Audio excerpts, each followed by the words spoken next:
Hi friends, அஸ்ஸலாமு அலைக்கும். Welcome to Raifa kitchen. நம்ம இன்றைக்கி பார்க்க போகிறது ஒரு பிரேக்ஃபாஸ்ட் ரெசிபி தாங்க. எல்லாருக்கும் ரொம்ப பிடிச்சமான ஆப்பம் தேங்காய் பால் தான். அதுவும் நம்ம இன்றைக்கி ரேசன் பச்சரிசி வச்சு எப்படி பஞ்சு போல் ஆப்பம் செய்கிறது தாங்க பார்க்க போகிறோம். பார்க்கலாமா? வீடியோவை ஸ்கிப் பண்ணாமல் பாருங்கள். அப்படியே நம்ம சேனலுக்கு இப்போ தான் ஃபஸ்ட் டைமாக வந்திருக்கிறீங்கன்னா நம்ம சேனலையும் சப்ஸ்கிரைப் பண்ணிவிட்டு வந்துடுங்க. வாங்க இப்போ வீடியோக்குள்ளே போகலாம். ஆப்பத்துக்கு அரிசி ஊற வச்சிடலாம். நான் வந்து ஆளாக்கில் தான் அளந்து எடுத்துக்க போகிறேன். நீங்கள் ஆளாக்கு இல்லைனா டம்ளரில் அளந்து எடுத்துக்கோங்க. 2 ஆளாக்கு அளவுக்கு நான் ரேசன் பச்சரிசி எடுத்திருக்கேன். அதே ஆளாக்கில் 1 ஆளாக்கு அளவுக்கு புழுங்கல் அரிசி எடுத்திருக்கேன். இதுவுமே ரேசன் புழுங்கல் அரிசி தான். இப்போ இதில் 1/4 ஆளாக்கு அளவுக்கு உளுந்து சேர்த்திங்கன்னா போதும். கைப்பிடினா 2 கைப்பிடி எரிக்க பிடிச்சி எடுத்திங்கன்னா கரெக்டாக இருக்கும். எல்லாத்தையும் ஒன்றாவே நம்ம ஊற வச்சுக்கலாம். இது கூட ஒரு 1/2 டீஸ்பூன் அளவுக்கு வெந்தயம் சேர்த்துக்கோங்க. சேர்த்துட்டு நல்லா 4-5 முறை தண்ணி வச்சு நல்லா கழுவிட்டு ஒரு 3லேருந்து 4 மணி நேரம் அளவுக்கு இதை ஊற விட்டுருங்க. இது ஊறினதுக்கப்புறம் நம்ம பார்க்கலாம். இப்போது அரிசி நல்லா ஊறிடுச்சு. நம்ம மாவு ஆட்டி எடுத்துடலாம். இது கூட அரைக்கிறதுக்காக நான் 1 கப் அளவுக்கு வடித்த சாதம் வச்சுருக்கிறேன். இப்போ கிரைண்டரில் முதல்ல சாப்பாடை போட்டு ஒரு சுற்றிடுங்க. அதுக்கப்புறமா நம்ம ஊற வச்சுருக்கிற அரிசி உளுந்தெல்லாம் ஒன்றா சேர்த்து நல்லா நைஸாக அரைச்சி எடுத்துக்கலாம்.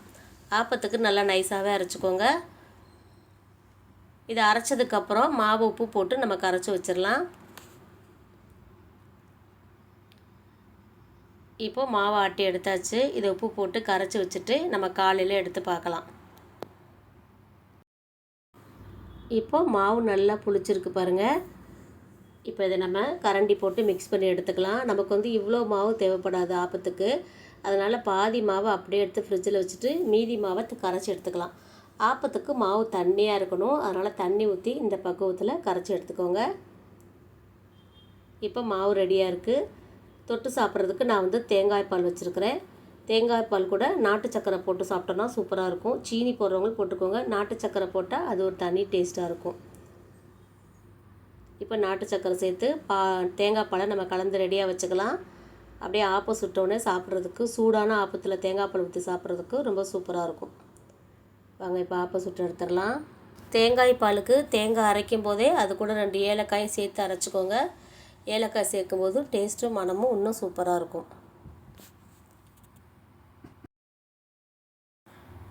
இப்போது ஆப்பக்கடாயில் லைட்டாக எண்ணெய் தேய்ச்சிக்கோங்க. அப்போ தான் நல்லா ஒட்டாமல் எடுக்கிறதுக்கு ஈஸியாக இருக்கும். அடுப்பு வந்து மிதமான தீயிலே வச்சுக்கோங்க. ரொம்ப வேகமாக வச்சோன்னா கரிஞ்சு போயிடும். நடுவில் நம்ம மாவு வந்து கனமாக ஊற்றிருப்போம் பார்த்தீங்களா, அது வந்து வேகாது. அதனால் மிதமான தீயில வச்சிங்கன்னா நல்லா ஓரங்கள்லாம் பொன்னிறமாக வெந்து நடுவில் நம்ம ஊற்றிருக்கிற மாவுமே நல்லா நமக்கு வெந்து வரும். இப்போ ஒரு ஆப்பத்துக்கு 1.5 கரண்டி அளவுக்கு நான் மாவு ஊற்றிருக்கேன். ஊற்றிட்டு இது போல் சுற்றி விட்டுட்டு நம்ம மூடி வச்சிடலாம். இப்போ பாருங்கள், நம்ம மூடி வச்சு எடுத்தாச்சு. நல்லா ஆப்பம் வெந்திருக்கு பாருங்கள். எடுக்கிறதுக்கு நமக்கு ஈஸியாக இருக்கும். இப்போ இது போல் லைட்டாக கரண்டி வச்சு எடுத்து விட்டுட்டு எடுத்துடலாம். பாருங்கள் எப்படி ஆப்பம் பஞ்சு போல் நல்லா வெள்ளை வெள்ளைன்னு சூப்பராக இருக்குது பார்த்தீங்களா. இப்போ இன்னொரு ஆப்பமும் உங்களுக்கு சுட்டு காமிக்கிறேன். அதே மாதிரி லைட்டாக எண்ணெய் தடவிக்கோங்க. எண்ணெய் தடவிட்டு ஆப்பமாக ஊற்றிக்கோங்க. வெந்தயம் சேர்க்கும்போது நமக்கு நல்லா மொறுமொறுன்னு நல்லா ஓரங்கள்லாம் நல்லா மொறுமொறுப்பாக பொன்னிறமாக கிடைக்கும். நடுவில் பார்த்திங்கன்னா நல்லா பந்து போல் சூப்பராக இருக்கும். இப்போ நம்ம ஆப்பத்தை மூடி போட்டு வேக வச்சு எடுத்துடலாம்.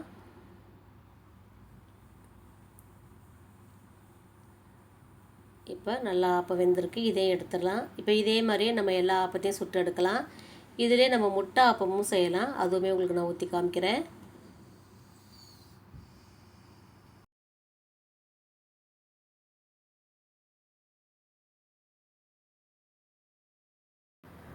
ஆப்பத்துக்கு மாவு ஊற்றி சுற்றிட்டு அப்படியே நடுவில் முட்டையை உடச்சி ஊற்றிக்கோங்க. முட்டையை வந்து கலக்காமல் அப்படியே ஊற்றுங்க. அது வெந்து வரும்போது பார்க்குறதுக்கு நல்லாயிருக்கும். நான் மேலே வந்து லைட்டாக மிளகுத்தூள் மட்டும் சேர்த்துக்கிறேன்.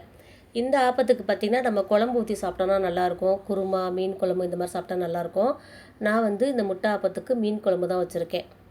இப்போ இதுவுமே ரெடி ஆயிடுச்சு. இதே மாதிரி நம்ம எல்லா ஆப்பத்தையும் சுட்டுட்டு வந்துடலாம்.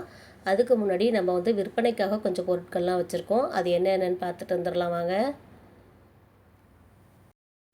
நம்மக்கிட்ட தரமான nuts, seeds, dry fruits, dates, பட்டை, கிராம்பு, ஏலக்காய் இது எல்லாம் விற்பனைக்கு இருக்குதுங்க. என்னென்ன இருக்குதுன்னு பார்க்கலாமா? பச்சை பூசணி விதை, வெள்ளை பூசணி விதை, சூரியகாந்தி விதை, வெள்ளரி விதை, சியா விதை, ஆளி விதை, சப்ஜா விதை இந்த விதைகள் எல்லாமே பார்த்திங்கன்னா ஒமேகா 3யும் கால்சியம் சத்தும் இரும்பு சத்தும் ரொம்ப அதிகம் உள்ளதுங்க. வெயிட் லாஸ் பண்ணுறவங்க இதை தினமுமே எடுத்துக்கலாம். தினமும் லட்டாவோ கஞ்சியாகவோ ஊற வச்சு தண்ணியில் போட்டு சாப்பிட்லாங்க. நல்ல பலன் கிடைக்கும். இது எல்லாமே நம்மக்கிட்ட இருக்குது. தேவைப்படுறவங்க வாட்ஸ்அப்பில் ஸ்க்ரீனில் தெரிகிற நம்பரில் ஆர்டர் கொடுத்துக்கோங்க. இது கூடவே உலர்ந்த கிவி, உலர்ந்த ஸ்ட்ராபெரி, தேன் நெல்லிக்காய், உலர்ந்த நெல்லிக்காய், சிப்ஸ் வகைகளில் காய்கறி சிப்ஸ், பழங்கள் சிப்ஸ், இது குட்டீஸ்க்கு ஸ்நாக்ஸ் பாக்ஸு கொடுத்துட்றதுக்கு தோதாக இருக்குங்க. இது கூடவே தரமான ஏலக்காய், கிராம்பு, பட்டை இதுவுமே நம்மக்கிட்ட தரமான பொருளாக இருக்குது. சுத்தமான முறையில் நாங்கள் பேக்கிங் செஞ்சு தர்றோம். இது கூட பேரிச்சம்பழத்தில் 6 வகையான பேரிச்சம்பழம் வச்சுருக்கோங்க. நல்ல தரமான பேரிச்சம்பழம், சுவையுமே ரொம்ப ரொம்ப நல்லா இருக்குது. எந்த பிசுப்பும் இல்லாமல் நல்ல ஒரு தரமான பேரிச்சம்பழம் இதுவுமே நம்மக்கிட்ட இருக்குதுங்க. இது கூட பட்டை, கிராம்பு, ஏலக்காய், பாதாம், முந்திரி, அத்தி இதுவுமே வச்சுருக்கோம். இதில் எந்த பொருள் உங்களுக்கு தேவைனாலும் நீங்கள் ஸ்க்ரீனில் தெரிகிற வாட்ஸ்அப் நம்பரில் ஆர்டர் கொடுத்துக்கலாம். இப்போது எல்லா ஆப்பத்தையும் நம்ம சுட்டு எடுத்தாச்சு. பாருங்கள், உங்களுக்கு ஒரு ஆப்பத்தை பிச்சு காமிக்கிறேன். எந்த அளவுக்கு பந்து போல் இருக்குன்னு உங்களுக்கு பார்க்கும்போதே தெரியும். பாருங்கள், சூப்பராக வந்திருக்கு.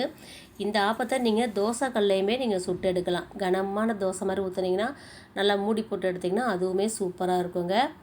எவ்வளோ சூப்பராக வந்திருக்கு பாருங்கள். ஆப்பத்து கூட ஆட்டுக்கால் பாயா, வெஜிடபிள் குருமா, தேங்காய் பால் இப்படி எது வச்சு சாப்பிட்டாலுமே சூப்பராக இருக்குங்க.